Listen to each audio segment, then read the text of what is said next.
Hello বন্ধুরা, আশা করি তোমরা খুব খুব খুব ভালো আছো, সুস্থ আছো, বাড়িতে আছো। আমিও বেশ ভালো আছি, সুস্থ আছি। হলদিয়া ক্যানভাসে তোমাদের সবাইকে স্বাগত জানাচ্ছি, আর সঙ্গে আছি আমি অন্তরা। তো সকালবেলা থেকে একটা ব্লগ শুট করেছিলাম, তো সেটা তোমাদের সঙ্গে আগেই শেয়ার করে দিয়েছি। তো তারপর থেকে যেটা এখন ক্যামেরাবন্দি করছি সেটাই শেয়ার করব। তো সেখান থেকেই ব্লগটা স্টার্ট করলাম আর কি। তো আজকে সকালবেলা কি কি রান্না বান্না হয়েছে আর চৈত্র সেলে কি কি কেনাকাটা হয়েছিল সেগুলো তোমাদের সঙ্গে শেয়ার করে দিয়েছি। তারপর আবার একটু রেস্ট নিলাম, কারণ তোমাদের বলেছিলাম যে ইস্কন মন্দিরে যাব, তো সেটাই তোমাদের সঙ্গে শেয়ার করব। তো ইচ্ছে ছিল যে আগের যে ব্লগটা ওটাতেই শেয়ার করবার, কিন্তু ওই যে তার মাঝখানে ভাবলাম যে না, আবার ভুল বলছি। তো তার মধ্যেখানে ভাবলাম যে চৈত্র সেলে যে গেছিলাম সেখানে কি কি কেনাকাটা হয়েছে সেটা তোমাদের সঙ্গে শেয়ার করা হয়নি, তো সেটা শেয়ার করে দিলাম। ওটা শেয়ার করতে গিয়ে দেখলাম ব্লগটা বেশ বড় হয়ে যাবে, তো সে কারণে আর মানে এটা এই যে আজকে যাব ইস্কন মন্দিরে সেটা আর তোমাদের সঙ্গে একসঙ্গে দিলাম না আর কি। তো যাই হোক, এবার বেরিয়ে পড়বো। তো এখন বেজে গেছে 4টে, তো 5টার দিকে যাব, কারণ সকালবেলা থেকে প্রচন্ড গরম, তোমাদেরকে বলেছিলাম ঘেমে যাচ্ছি। তো এখন একটু পাখার সামনে বসেছিলাম, সেই জন্য একটুখানি বেশ মানে ঘামটামগুলো জুড়িয়েছে, কিন্তু বাইরে বেশ ভালোই কিন্তু গরম আছে। তবে 5টার দিকে আশা করি একটু বেশ ঠান্ডা ঠান্ডা হবে, বাতাসও নিশ্চয়ই হবে, তো সেই কারণে একটু দেরি করছি। আর পিকু খবর দিয়ে গেল যে এবার বেরিয়ে পড়তে, মানে রেডি হয়ে নিতে। আর তোমরা জানোই যে আমি তৈরি হওয়ার আগে যা কিছু জামা কাপড় পরবো সেগুলো সমস্ত বের করে নিই, তো সেগুলো চলো তোমাদেরকে একবার দেখিয়ে দিই। তারপর তো যখন তৈরি হয়ে বেরোবো তোমরা তো অবশ্যই দেখতে পাবে, তো চলো তোমাদেরকে একটু দেখিয়ে দিই। তো এই যে দেখতে পাচ্ছ, এই সালোয়ার কামিজটা আমি পরবো, আর এর সঙ্গে আছে আমি সেট করে কিনেছিলাম, এটা হচ্ছে একটা ওড়না। তো এই ওড়নাটাতে আমি লেস লাগিয়েছিলাম, এই দেখো, এটা অনেক দিনের আগেকার কথা, সেটা বলছি, তার আগে দেখে নাও। এই যে ওড়নাটাতে আমি নিজের হাতেই কিন্তু এই লেসটা লাগিয়েছি, এই যে দেখো, লেসটা খুব সুন্দর। এই কাপ মানে জামার ম্যাচ করে কিনেছিলাম, তবে একটুখানি দেখো কালারটা একটুখানি চেঞ্জ, কারণ ওড়নার কালারের সঙ্গে তো ঠিক ম্যাচ করে না। আর এর সঙ্গে হচ্ছে এই প্যান্টটা ছিল, কিন্তু আমি আজকের এটা দিয়ে পরবো না। তোমরা জানোই আমি সবসময় এটা সেটা ওটা দিয়ে একটু ট্রাই করি, তো আজকের এটার সঙ্গে এই ওড়নার সঙ্গে এটা পরবো না, এটা পরবো এই যে কালো দিয়ে, কালো কালারের ওড়না দিয়ে আর এই কালো কালারের লেগিংসটা দিয়ে পরবো। এবার দেখাই তোমাদেরকে এই যে চুড়িদারটা, এই চুড়িদারটা দেখাচ্ছি। তার আগে দেখো, এই যে চুড়ি পরবো সেটা বের করে নিয়েছি, আর এই যে এই সেটটা পরবো সেটা বের করে নিয়েছি। আর হাতে অবশ্যই একটু নেল পালিশ করতে হবে, নেল পালিশটা একদমই উঠে গেছে। আর এই দেখো, এটা হচ্ছে এই যে সালোয়ারটা, এটার একটা কাহিনী আছে, সেটাও তোমাদের সঙ্গে বলবো। কাজটা দেখো, খুব সুন্দর কাজ করা আছে, আকাশি কালারের ওপরে কালো দিয়ে কাজ করা, এটা পুরোটাতে এরকম করে কাজ করা। তবে এই কাজটা করাতে হয়েছে, আগে তোমরা কাজটা দেখে নাও তারপর বলছি। দেখো কাজটা খুব সুন্দর করে করা, দেখো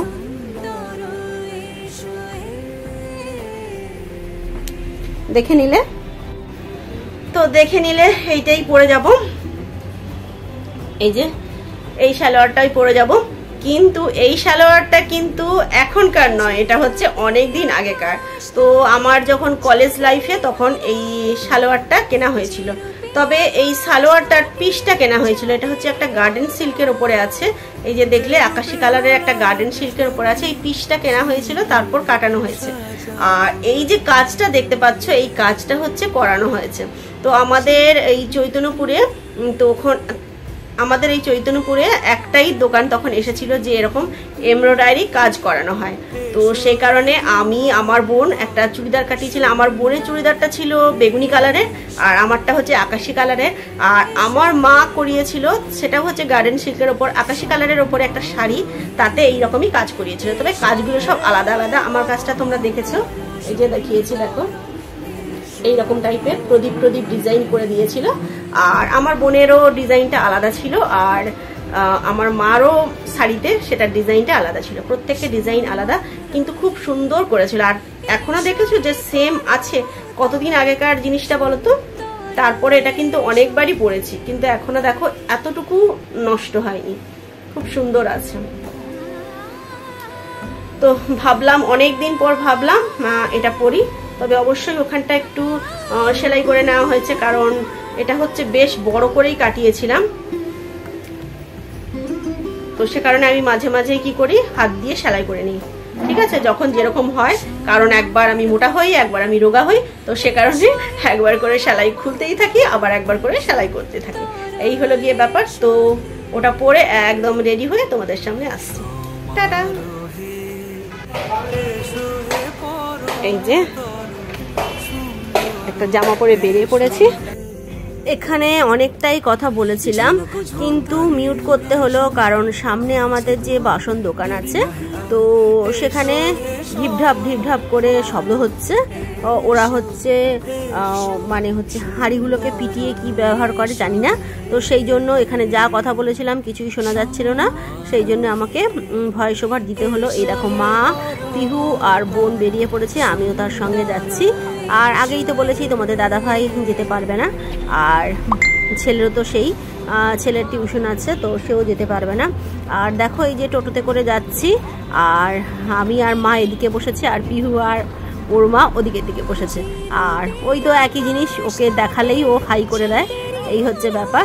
তো যাচ্ছি দেখো ইস্কন মন্দিরের উদ্দেশ্যে, আর রাস্তাটা তোমাদেরকে দেখাতে দেখাতে নিয়ে যাই, চলো। যে রূপে লোলাট সখী সিঁদুরে সাজালো সিঁদুরে, সে রূপী সে রূপী এসো হে যুগন্ধর সুন্দর, এসো এসো হে সমারোহে, এসো হে পরমতর সুন্দর, এসো হে।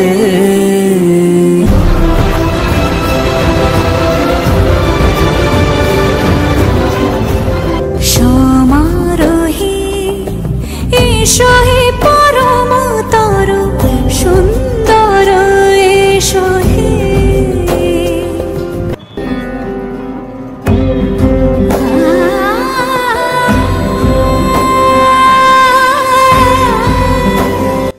পুরো রাস্তাটাতে গল্প করতে করতে চারজনে মিলে নেমে গেলাম এই যে ইস্কনের মন্দিরে।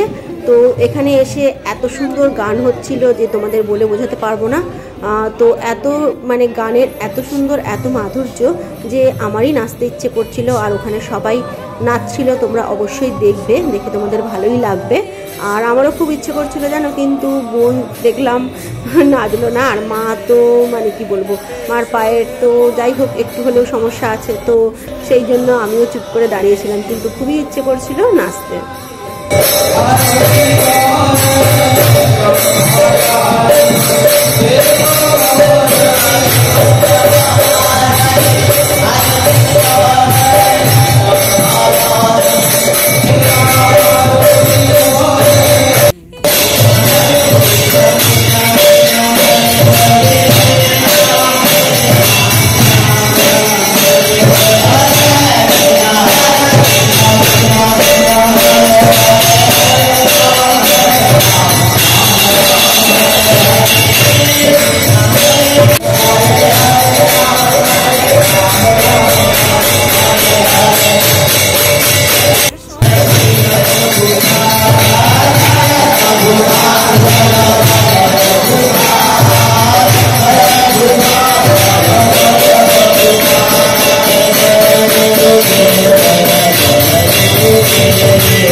সখী সিঁদুরে সাজালো সিঁদুরে,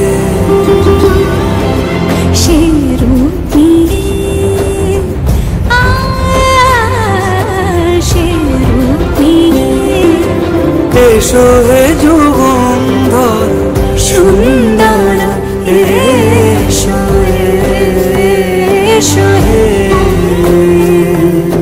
সমারোহে এসো হে পরমতর সুন্দর এসো হে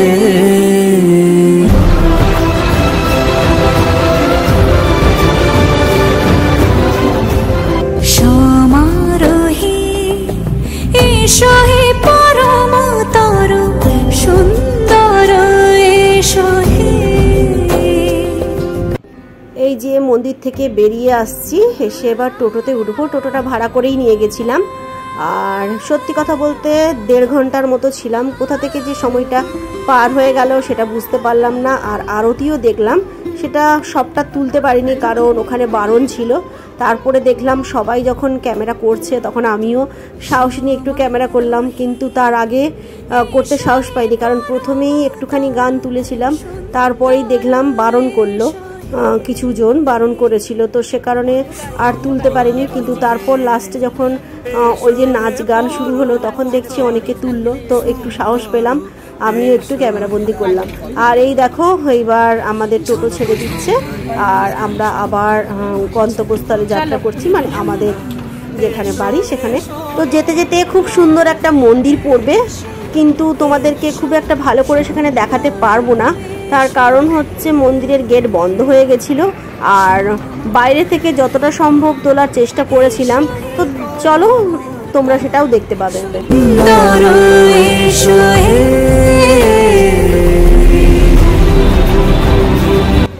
গাড়ি থেকে কেউ নামলো না, আমি আর পিহু এই যে চলছি। আর এটা হচ্ছে গৌরাঙ্গ ধাম, তোমরা দেখতেই পাচ্ছ। আর এই যে সামনে গেট বন্ধ, তো গেটের ওই বাইরে থেকে যতটা সম্ভব তোলার চেষ্টা করেছিলাম। দেখেছো মন্দিরটা খুব সুন্দর, আর চারিদিকটা অনেকটা জায়গা নিয়েই কিন্তু এটা অবস্থিত, দেখো। আর আমার তো বেশ ভালোই লাগলো, কিন্তু আফসোস ভেতরে ঢুকে দেখতে পেলাম না। আর এই দেখো ইনি ছোটাছুটি শুরু করেছেন, তো এই হচ্ছে ব্যাপার। আর ওদিকের গেট থেকেও একটু তোলার চেষ্টা করেছিলাম, সেটা হচ্ছে এই অবস্থা, এর বেশি কিছুই তুলতে পারলাম না। আর তবে খালি চোখে দেখেছি এখানে মন্দিরে ঠাকুরমশাই তখন পুজো করছিলেন। এই হচ্ছে বিগ্রহ এখানেই ছিল আর ঠাকুরমশাই পুজো করছিলেন, আর সেটা কিন্তু মানে আলোর ওই ঝলকানিতে উঠলো না। তো যাই হোক, আমাদের টোটো আবার ছেড়ে দিল আর আমরা বাড়ি চলে যাচ্ছি। সুন্দর এসো হে।